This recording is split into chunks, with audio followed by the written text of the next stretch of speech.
పెట్టి మళ్ళీ అదే బసవరాజుని పిలిచి బర్త్డే చేసి స్వీట్లు తినిపిస్తుంది. అంటే కార్యకర్తల దయనీయమైనటువంటి పరిస్థితులు ఈ నియోజకవర్గంలో ఎట్లున్నాయంటే మనందరం ఒక్కసారి ఆలోచించాల్సినటువంటి పరిస్థితి. ఇంకొక ఇదే మండలానికి సంబంధించి ఇంకొక ఉదాహరణ చెప్తాను.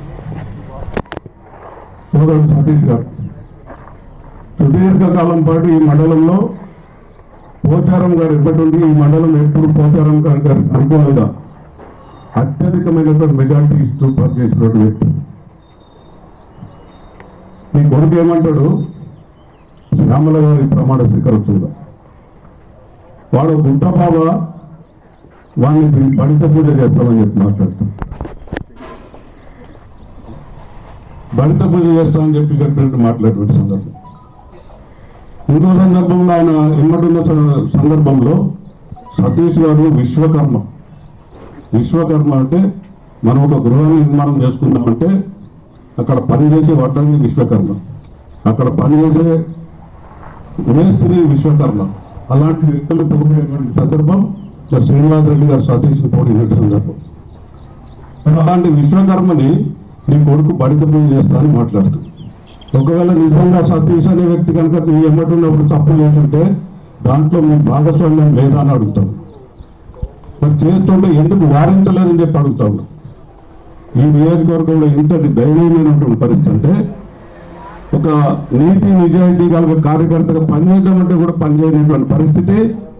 ఏ పరిస్థితులకు అనుకున్న పరిస్థితులు మారినప్పుడల్లా ఎక్కడ అవకాశం ఉంటే ఏ పార్టీలో అవకాశం ఉంటే ఆ పార్టీలోకి వెళ్ళటం, అక్కడ ఉన్నటువంటి అధికారాన్ని వాళ్ళ చేతిలోకి తీసుకోవటం, అక్కడ ఉన్నటువంటి పోలీసు వ్యవస్థను మొత్తం సిఐలా ఎస్ఐలా లేదా డిఎస్పీలా వాళ్ళకు అనుకూలమైన వ్యక్తులు తీసుకురావడం, బెదిరించి వ్యవహారం చేసేటువంటి పరిస్థితి నియోజకవర్గం.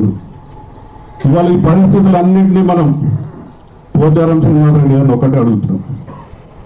కేసీఆర్ గారి పుణ్యమంట, కేటీఆర్ గారి పుణ్యమంట, ప్రశాంత్ రెడ్డి గారి పుణ్యమంట, హరీష్ రావు గారి పుణ్యమంట. ఈ నియోజకవర్గంలో మీరు అడిగినన్ని నిధులు వచ్చినాయి, అడిగినన్ని సంక్షేమ కార్యక్రమాలు వచ్చినాయి, అడిగినన్ని పదవులు వచ్చినాయి. ఇన్ని అనుభవించిన మీరు బీఆర్ఎస్ పార్టీని విడిచిపోవడానికి కారణాలు ఏంటో చెప్పాలని ప్రత్యేకంగా ఇవాళ ఇంతమంది కార్యకర్తలు ఇవాళ నేను పోచారం గారికి వేదిక ద్వారా ధన్యవాదాలు తెలియజేస్తున్నాను. సుదీర్ఘకాలం పాటు కాంగ్రెస్ పార్టీలో పనిచేసి కొన్ని ఇబ్బందులు ఎదుర్కొని ఈ నియోజకవర్గంలో కాంగ్రెస్ పార్టీ చేసిన తప్పుల వల్ల బీఆర్ఎస్లో కానీ తెలుగుదేశంలో కానీ ఉన్నటువంటి శాసనసభ్యులు గెలిచి వస్తున్నా కూడా మరి కాంగ్రెస్ పార్టీ చేసిన తప్పుల వల్ల కూడా కొన్ని కారణాల వల్ల ఇక్కడ గెలవడం జరిగింది.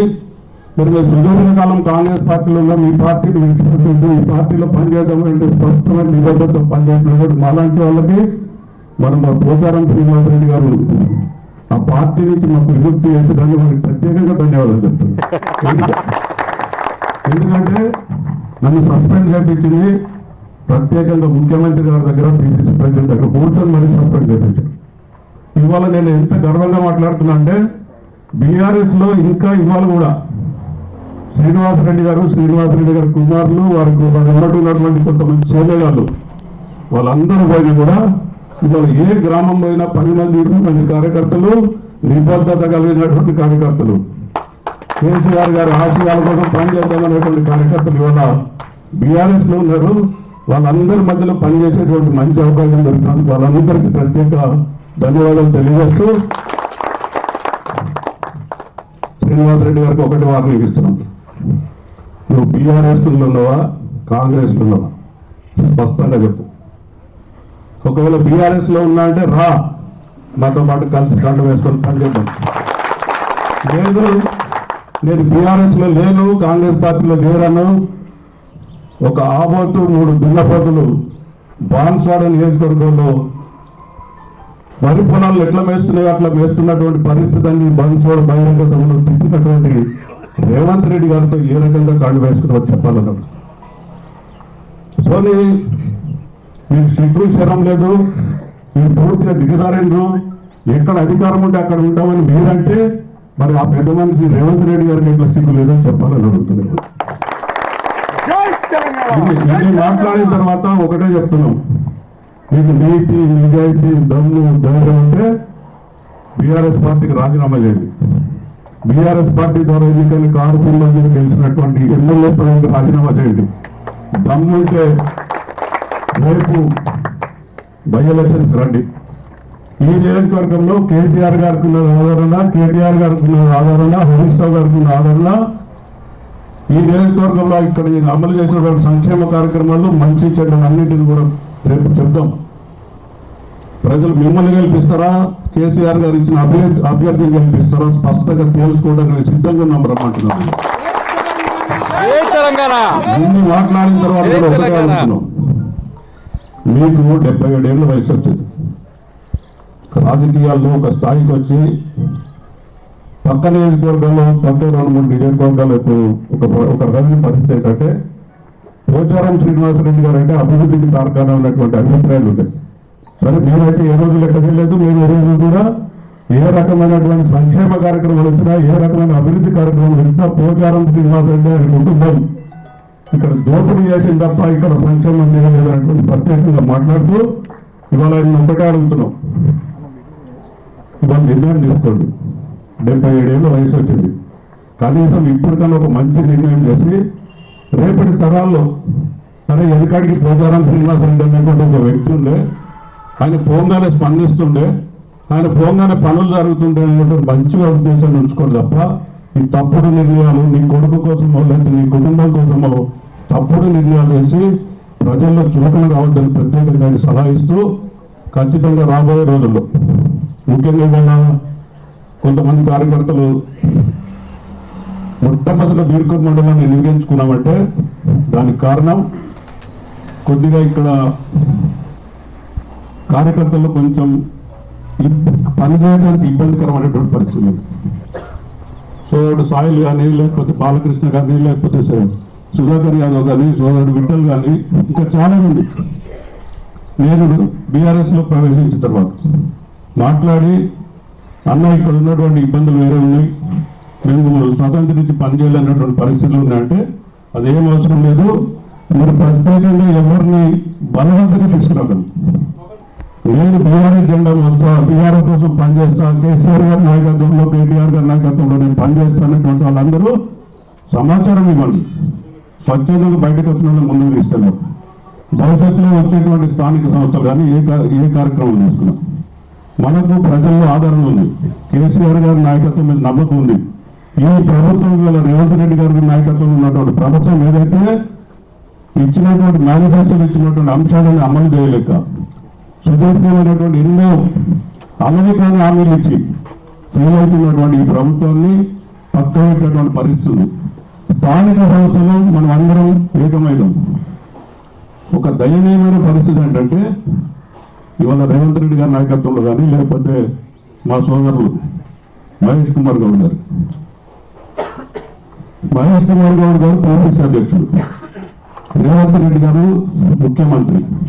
ఇవాళ నేను ఛాలెంజ్ చేస్తున్నాను, మీ దగ్గర దమ్ము ధైర్యం ఉంటే మీ ఇద్దరు బాన్స్వాడ నియోజకవర్గంలో ఒక మండలంలో మీకున్నటువంటి కాంగ్రెస్ కార్యకర్తలు ఈ రకంగా సమావేశం పెట్టదని చెప్తున్నారు. ఇవాళ టీఆర్ఎస్ కు దమ్మున్నది. అలా బీఆర్ఎస్ పార్టీ ఉన్న 9 మండలాల్లో ప్లస్ బాన్స్వాడ టౌన్ లో కూడా కార్యకర్తలు సమావేశం పెడతాం, సమన్వయపరుస్తాం. బీఆర్ఎస్ పార్టీని ఈ నియోజకవర్గంలో కాంగ్రెస్ బీజేపీలో కంటే బలమైనటువంటి క్యాడరు, బలమైనటువంటి బీఆర్ఎస్ కి బలమైనటువంటి నియోజకవర్గాలు గతంలో ఉంది. వాళ్ళు తెచ్చుకోవడానికి మేము సిద్ధంగా ఉన్నాం. మీ ఇద్దరికి ముఖ్యమంత్రికి, పిసిసి ప్రెసిడెంట్కి దమ్ము ధైర్యం అంటే ఒక్క మండలంలో కాంగ్రెస్ కార్యకర్తలు సమావేశం పెట్టుకుని అడుగుతా ఉన్నారు. ఎన్నో చెప్తున్నా, ఒకటి కార్యకర్తలు ఎవరు ఆధారపడదు.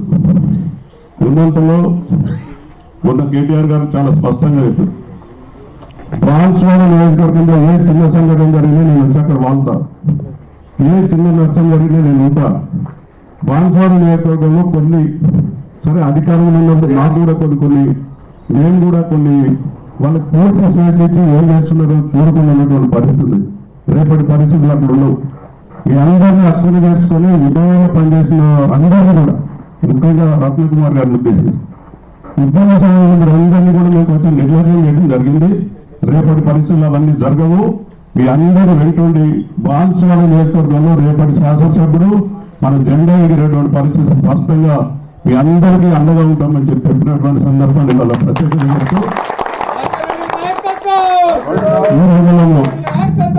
ఈ మండలంలో ముఖ్య నాయకులు సోదరులు విఠల్ గారు కానీ లేకపోతే బాలకృష్ణ కానీ లేకపోతే శివకుమార్ కానీ లేకపోతే మన సుధాకర్ యాదవ్ కానీ మీరందరూ ఇంటర్నల్ చిన్న సమావేశం పెట్టుకోండి. ముఖ్యమైన కార్యకర్తలు గ్రామానికి ఒకళ్ళిద్దరు పెట్టుకొని ఏ గ్రామాల్లో మనం ఉన్నటువంటి పరిస్థితి అండి, మన శక్తి సరిపోయినప్పుడు ఎవరిని సమన్వయం చేసి తీసుకొస్తే మనం రేపటి రోజుల్లో ఆ గ్రామంలో ఉన్నటువంటి ఎంపీటీసీనా సర్పంచ్నా లేకపోతే ఏ పదవినైనా సరే రేపు రాబోయే ఎన్నికల్లో ఈ మండలంలో ఎంపీపీ జడ్పీటీసీలు మనం గెలవడానికి ఏ రకమైనటువంటి అవకాశాలు ఉంటే మీరు అందరూ స్పష్టంగా చేయండి.